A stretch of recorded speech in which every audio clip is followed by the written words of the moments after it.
Bonjour à toutes et à tous. Nous arrivons tout doucement à la fin de ce 7e chapitre, et dans cette dernière partie consacrée au texte et à la couleur, nous allons voir comment nous pouvons ajouter des bordures à nos éléments, et aussi, comment jouer avec la transparence de ceux-ci. Bien, commençons par les bordures. Nous pouvons mettre une bordure à tous les types d'éléments, que ce soit du texte, des images ou des cadres. Il faut juste savoir que pour du texte, la bordure encadrera la zone du texte, et non les caractères en eux-mêmes. Bien, voyons les différentes fonctions pour ajouter et définir nos bordures. En premier, il y a toutes les propriétés uniques, qui nous permettent de définir pour chacune d'elles, une fonction bien précise. Elles sont border width, qui permet de définir l'épaisseur de la bordure. Border color, qui permet de définir sa couleur. Et border style, qui permet de définir son style. Cela ferait beaucoup de fonctions à ajouter pour définir complètement une bordure. Mais, comme pour le fond d'écran, il y a une super propriété qui va nous permettre de définir notre bordure en une seule fonction. Cette super propriété est border, tout simplement. Elle va contenir 3 valeurs, qui dans l'ordre, vont nous permettre de définir sa largeur ou son épaisseur. Elle sera indiquée en pixels. Sa couleur, c'est la couleur principale de votre bordure, et nous la définirons comme toutes les couleurs, soit en nom de couleur, soit en hexadécimal, soit en RGB. Et en troisième, nous définirons son type. Il y a 8 types possibles de bordure, définis par un nom. Voici les différents types. None, il n'y a pas de bordure, c'est la valeur par défaut, et, rappelez-vous de l'héritage, comme pour le background et toutes les fonctions. Solide, c'est un trait simple. Dotted, pour un trait en pointillé. Dashed, pour un trait en tiret. Double, 2 traits côte à côte. Et les effets en relief, groove et ridge, qui donnent une bordure en effet de relief, et le même effet inversé. Et inset et outset, qui donnent l'effet que l'élément est soit enfoncé ou surélevé. Nous allons faire un test, pour voir cela sur du texte, et sur un cadre, en l'occurrence, notre bannière. Ouvrons notre éditeur. Nous allons simplement ajouter un titre de niveau H2 après la bannière, donc dans le code HTML, comme ceci.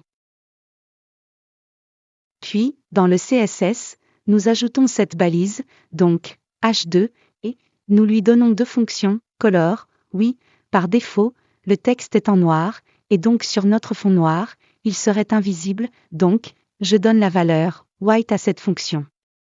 Et j'ajoute la fonction border, avec comme valeur 2px pour son épaisseur, silver pour sa couleur, et dashed, pour une bordure en forme de tiret. Bien, ajoutons également la fonction border pour notre bannière, soit pour header, et nous lui donnerons la taille de 10 pixels, la couleur blue, et le style groove. Enregistrons les 2 fichiers, et voyons le résultat dans notre navigateur. Bien, pour la bannière, c'est très bien, la bordure l'entoure parfaitement, mais, pour le texte, n'y aurait-il pas comme un petit problème? En effet, la bordure encadre bien le texte, mais, sur toute la largeur de la page, et non uniquement notre titre. C'est normal, les balises de type texte, comme P ou H, provoquent un saut de ligne à leur fin, mais, elles couvrent toute la largeur de leur zone. Ici, la zone n'est pas définie expressément, et donc, c'est la zone du cadre où elle se trouve qui prévaut, soit, le body, qui couvre toute la largeur de la page. Si nous voulons encadrer juste notre texte, nous devrons définir sa propre zone. Nous verrons cela plus avant, lors de la définition des cadres. Pour le moment, revenons à nos bordures. Bien, nous pouvons donc encadrer nos éléments, mais cela n'est pas tout. Nous pouvons également définir séparément chaque bord de celle-ci. Pour ce faire, nous pouvons utiliser les propriétés border top pour définir uniquement la bordure du haut. Border bottom pour celle du bas. Border left pour celle de gauche. Et border right pour celle de droite. Vous n'êtes pas obligé d'utiliser toutes les fonctions, seules celles déclarées seront effectives, et donc, vous pouvez, par exemple, ne mettre qu'une bordure en dessous, en pointillé, qui donnerait l'effet d'une séparation de texte. Comme pour la fonction border, il y a également toutes les fonctions détaillées pour chaque côté, comme border top color, qui permet de définir uniquement la couleur de la bordure supérieure. Si nous utilisons la fonction border avec ces trois valeurs, nous pouvons la compléter, par exemple, par les trois fonctions border bottom color, border left color et border right color, pour définir une couleur spécifique à chaque côté, comme dans cet exemple, où je vais définir la bordure complète, et je vais utiliser 4 couleurs différentes pour chacun des côtés. Voici le résultat. Comme vous pouvez le voir, cela nous donne un très large choix de variantes pour nos bordures, et dans ce cas, la bordure supérieure est en jaune, comme défini dans la fonction border, et les trois autres dans chacune des couleurs définies avec les fonctions border, bottom left et right color. Mais cela n'est pas tout, avec le CSS3, est arrivée une fonction très attendue par tous les concepteurs de sites, c'est la fonction pour arrondir les angles de nos bordures. Notez également que cette fonction fonctionnera également s'il n'y a pas de bordure, mais ne sera visible que si le cadre qu'elle vise est de couleurs différentes du fond global où il se situe. Pas de panique, vous allez comprendre avec les exemples qui suivent. La fonction pour arrondir les angles est border radius, dont nous définirons la valeur en pixels. Bien, voyons deux exemples, le premier avec une bordure, et le second, sans bordure, mais avec un fond de couleurs différentes. Cela fonctionne également sur tous les types de balises, et nous allons donc modifier notre bannière pour avoir des coins arrondis. La valeur est le rayon du quart de cercle que va former l'arrondi. Pour notre bannière, je vais utiliser un rayon de 30 pixels, et donc, j'ajoute la fonction border radius avec comme valeur 30 px à la balise header, comme ceci. Et voyons le résultat dans le navigateur. Ah, voilà qui devient beaucoup mieux. Vous pouvez donc déjà ajouter et définir les bordures de votre bannière à votre goût. Nous pouvons également préciser la taille de l'arrondi pour chaque coin, et pour ce faire, nous indiquerons simplement leurs 4 valeurs pour la fonction border radius, comme ceci, et dans l'ordre, en haut à gauche, en haut à droite, en bas à droite, et en bas à gauche. Juste une petite remarque, vérifiez que le total des rayons de l'arrondi sur chacun des côtés ne dépasse pas la longueur de ceux-ci, comme par exemple, la valeur au droit, plus la valeur, bas droit, ne doit pas excéder la hauteur de votre cadre. Enfin, une dernière possibilité pour définir vos angles est de définir un arrondi elliptique. Pour ce faire, nous allons donner 2 valeurs à la fonction border radius, séparées par un slack. Ces 2 valeurs sont dans l'ordre, la taille horizontale de l'arrondi et sa taille verticale. Voici 2 exemples pour vous montrer la possibilité de créer un encart rond ou elliptique avec la fonction border radius. Le premier, notre encart est d'origine carrée, et j'ai simplement ajouté la valeur de sa demi-taille comme rayon pour la bordure. Et le second, est d'origine rectangulaire, pour lequel j'ai mis les valeurs pour un arrondi elliptique, en premier, la demi-largeur, le slack, et en second, la demi-hauteur. Comme vous le voyez, cela va nous permettre de créer notre site vraiment à notre goût, et selon toutes nos envies. Bien, voyons maintenant la dernière partie de ce chapitre, comment donner de la transparence à nos éléments? Il y a 2 possibilités.